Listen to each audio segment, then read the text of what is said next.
Cela fait 4 jours à présent qu'une fine pluie de flocons délicats et capricieux se déverse inlassablement sur les chines rugueuses et pétrifiées de cette carcasse reptilienne en hibernation qu'incarne admirablement la Sainte Victoire en ses débuts d'époque hivernale. Et dorénavant, les sentiers à l'extérieur sont devenus impraticables. Ce cloisonnement forcé me donne l'occasion d'étudier plus en détail les textes nébuleux et incohérents de ces incompréhensibles codex.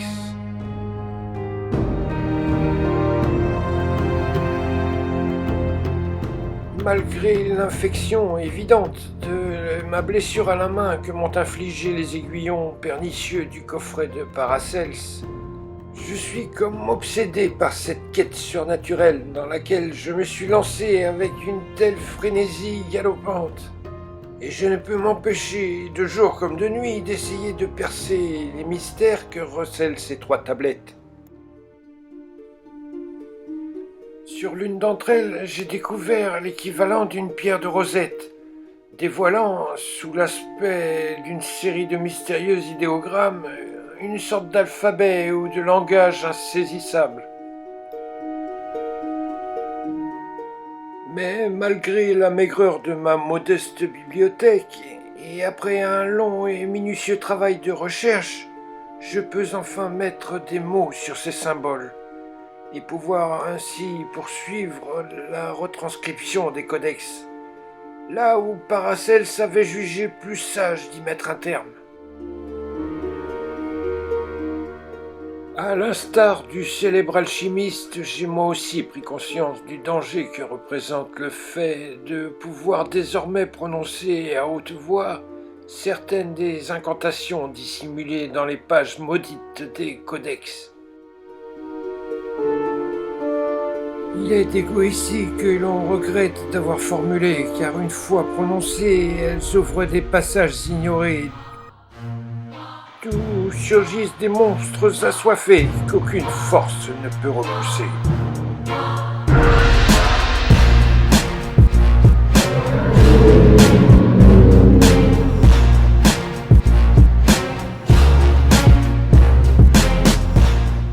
Serais-je sur le point de perdre la raison, de sombrer dans une lente agonie cérébrale sans même réagir, car il me semble que je succombe peu à peu à l'emprise sournoise de cette montagne diabolique.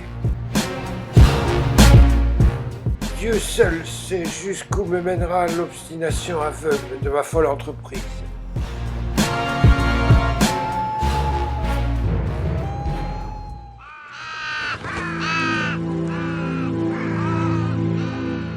Cette nouvelle matinée sur les hauteurs de la Sainte Victoire est étrangement calme et apaisante, comme si ce devait être la dernière de mes journées à la surface de cette planète, et que le Tout-Puissant avait décidé en guise d'adieu de m'offrir l'un des plus beaux spectacles de sa création. Car l'étude et la traduction complète des codex m'a désormais fourni suffisamment d'indications sur les lointaines contrées légendaires, enfouies dans les profondeurs morbides de cette montagne, pour me permettre d'entamer une longue et périlleuse expédition dont il est fort probable que je ne puisse jamais revenir. Mais j'en savais beaucoup trop désormais pour pouvoir faire marche arrière. Et de toute manière, je ne pourrais plus retrouver un sommeil paisible et serein avant de savoir si tout cela était bien réel, et ne relevait pas simplement d'une mauvaise interprétation ou d'une pompeuse exagération des mythes et légendes qui pullulent dans la région.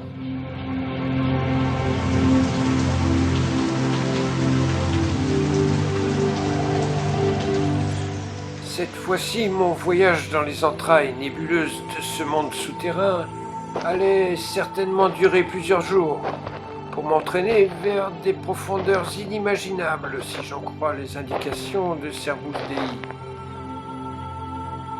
Plusieurs kilomètres de tunnels, d'escaliers, de crevasses et de gouffres sans fond, dans l'humidité poisseuse et nauséeuse d'un dédale labyrinthique, Voilà ce à quoi je m'étais préparé ces derniers jours.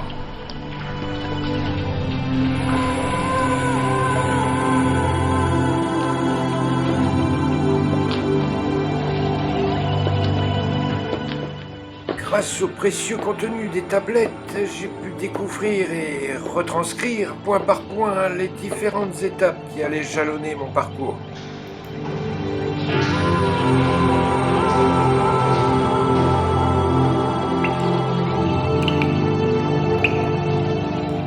Et si par malheur, quelqu'un venait un jour à lire mes carnets de voyage, je lui conseille fortement de ne pas tenter de s'aventurer dans les tréfonds insondables de cette sournoise montagne, sans avoir au préalable un aperçu global de l'immensité et la diversité de ces sous-sols énigmatiques.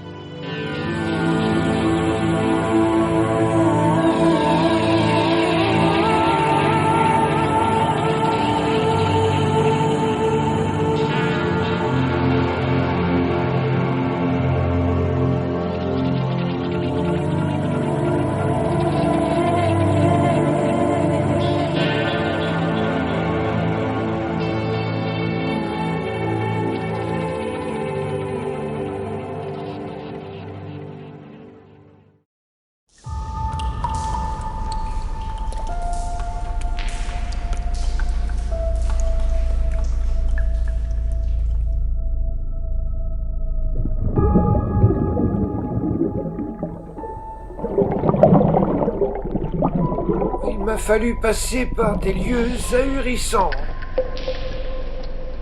parcourir des distances immenses dans l'obscurité de ces couloirs trop restreints et étriqués par endroits,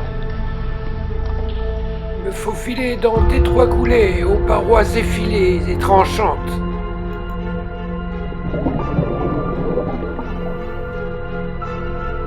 ramper sous cette masse de roches oppressantes, où j'ai cru suffoquer à maintes reprises.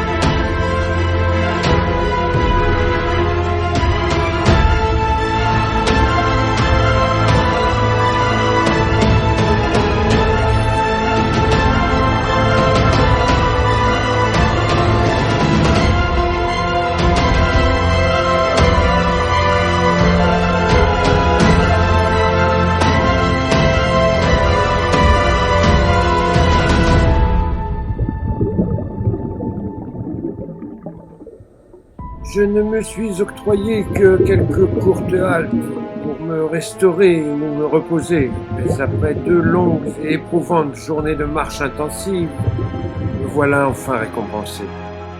Je me retrouve devant l'un de ces passages qu'il ne faut jamais tenter d'entrouvrir. Ils existent donc réellement.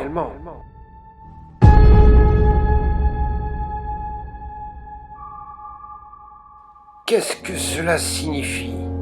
Quelle sorte d'architecte torturé pouvait avoir conçu une telle porte démesurée, dont les gravures ornementales que je peux percevoir de là où je me trouve révèlent d'atroces scènes de débauche et de massacre d'une violence inouïe sur une hauteur de plus de 10 mètres. Quels secrets inavouables nécessitaient une porte si imposante ? De quel péril menaçant était censé nous protéger ce monument titanesque et prophylactique ?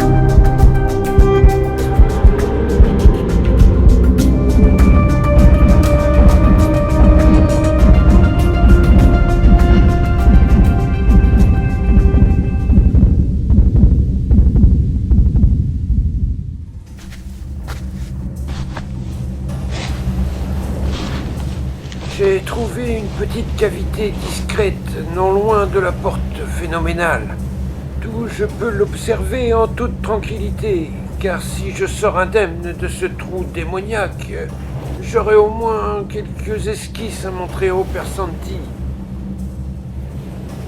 Mais je me vois contraint d'interrompre mes ébauches, car il est en train de se produire un étrange phénomène à l'endroit du passage interdit. Il en émane des gerbes de fluorescence rougeâtre et vaporeuse, alors que le battement sourd et obsédant de lointains tambours viennent apporter à la scène une touche supplémentaire de démence.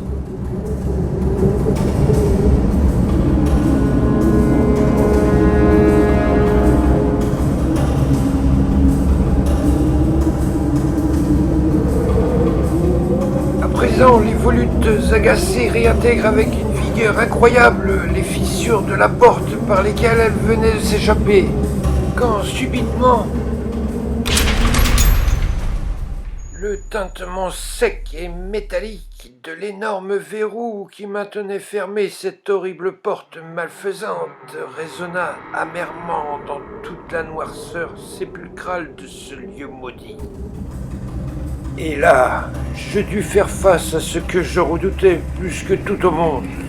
Foulé d'un pas fébrile et irrésolu, des monceaux de débris d'apparence humaine, éparpillés sauvagement sur toute la surface du sol visqueux en putréfaction qui se trouvait de l'autre côté de ce seuil que j'osais à peine enjamber.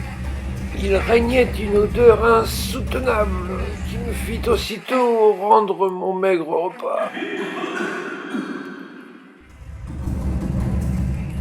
Je ne comprends pas comment j'ai pu continuer à m'enfoncer dans l'abomination de cet enfer. Ce monde est fait de chair et de sang, de souffrance et d'agonie, et vous plonge insidieusement dans les abysses d'un profond désespoir suicidaire.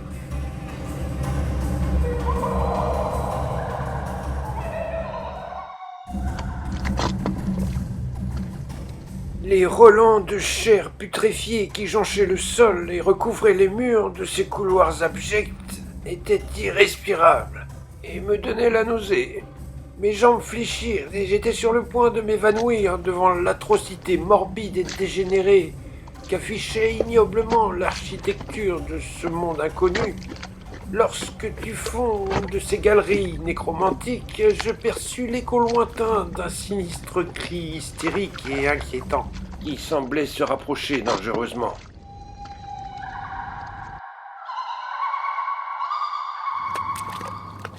Je réalisai subitement que la lourde porte ne s'était pas entr'ouverte par hasard, et que régulièrement, lors de certaines nuits sans lune, elle devait laisser passer quelques-uns de ses bricolacas, afin qu'ils puissent accomplir leur répugnante besogne. Et en effet, il ne fallut pas longtemps avant que je ne croise l'un de ces immondes éclaireurs.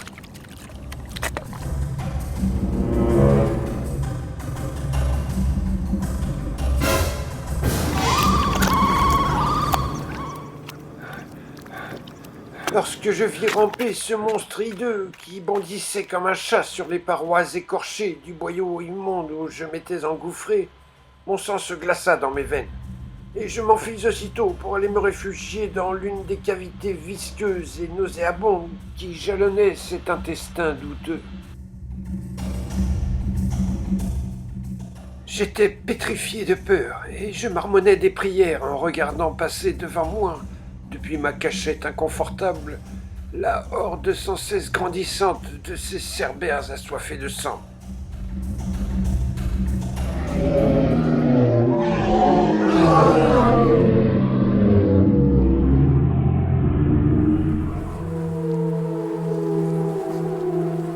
Je ne pus recouvrir un semblant de quiétude qu'après avoir vu passer la dernière de ces créatures sanguinaires, et qu'un calme relatif soit enfin revenu.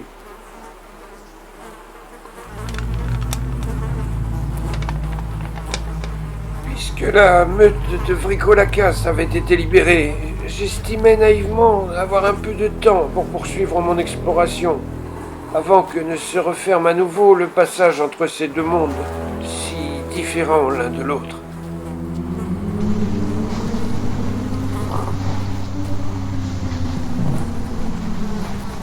plus je m'avançais dans l'abomination de ces structures organiques en perpétuelle mutation, et moins je saisissais le sens profond de ce monde anarchique, où toutes les dépravations étaient permises.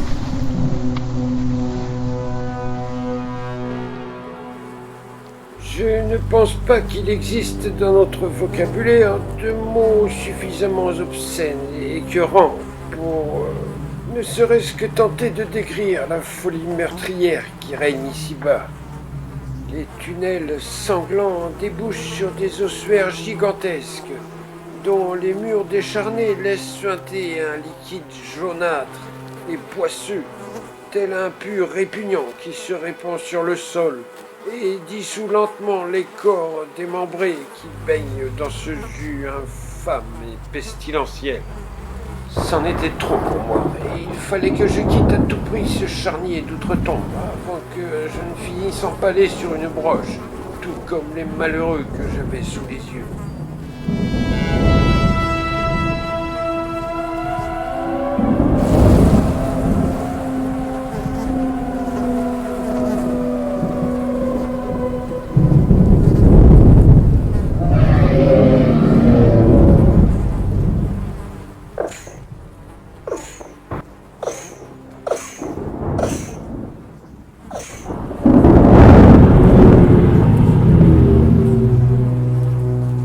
Mais comme pour me punir d'avoir violé la frontière proscrite entre nos deux mondes, pour m'échapper de ces galeries aliénantes, j'allais devoir affronter la créature fétide qui se tenait prostrée devant la sortie du tunnel où je venais de m'engager. La bête, immonde et cornue, s'affairait à dévorer un morceau de charogne faisandée et ne me sentit pas glisser sans bruit jusqu'à elle. Alors, sans réfléchir, je poussai brutalement cette terreur de la nature dans le puissant fond au bord duquel elle fit son dernier repas, avant de m'enfuir à toutes jambes sans me retourner.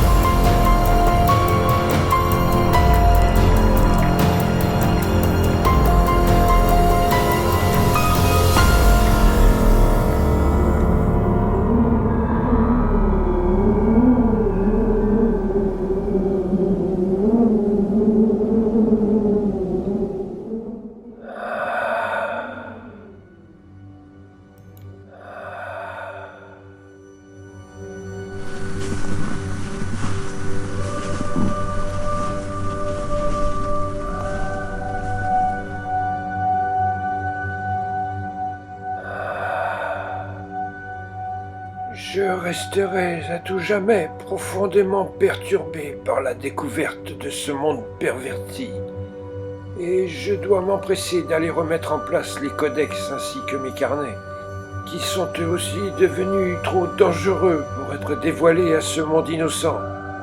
Et je prie sincèrement le Seigneur que jamais personne ne les retrouve un jour.